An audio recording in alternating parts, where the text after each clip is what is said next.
Hello, everyone. One of the questions that came up is how to create these little doves of paint that are animated as visual texture or motion texture in our presentations. So what we were talking about was how to create these little doves that we can move across the screen and make them look like they're almost hand-drawn. Well, to do that, we're going to be using a couple of filters. So let's get started. I am going to create a shape object. So I'm going to create a circle, and I'm going to make that circle about 75 pixels by 75 pixels. And I'm going to use that as the base of my shape or of the little dot. Then what I want to do at this point is I want to go ahead and animate it across the screen to create the animation that I am going to be, where it's going to be leaving that trail of paint.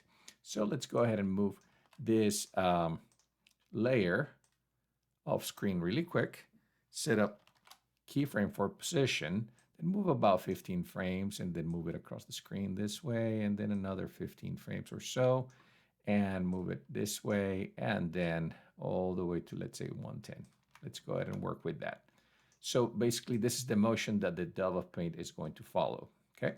Then what I want to do at this point is I want to add a series of effects to this. The first effect I want to add is an echo effect. And remember, echo creates copies of whatever is moving on the screen. So if I move down the screen, I see that I'm getting one echo, which is 1, and it's at a negative value, which means it's behind in time. So if I want to move them ahead, I would make those positive, and I want to increase the amount of echoes to about 10, so I get kind of a tail. Now, based on that information, what I also want to do is I want to start removing the visibility of this. I want to create kind of like I want to start fading my echoes by controlling the decay.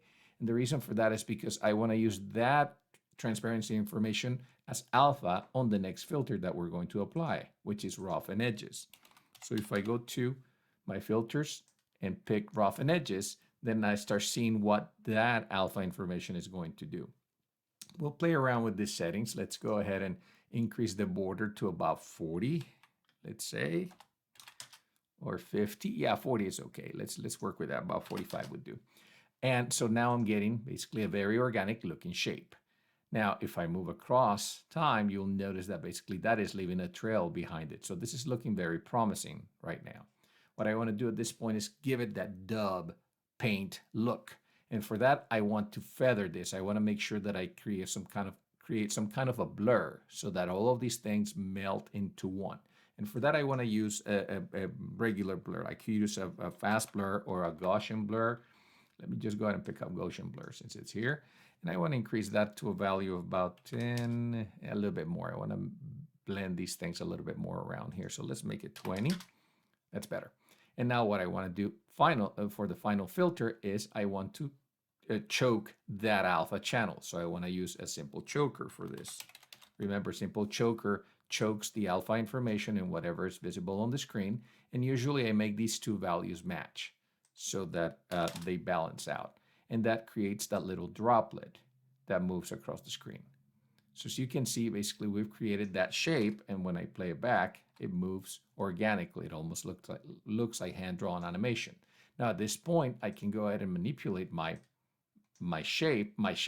path, and make it look whichever way I want, or I can even copy and paste a path from somewhere else, let's say from an Illustrator file or so, and have it follow that specific path in motion.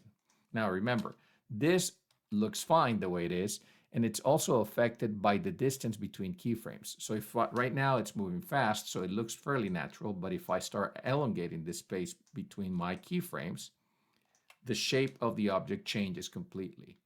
So you can also control the shape of how that is being drawn on the screen by speeding up or slowing down the interpolation between your keyframes. You can also apply easing around all keyframes if necessary. So this is how you create those little dots of paint. And you can combine them in any which way to create masks or to create, visual support for your presentations.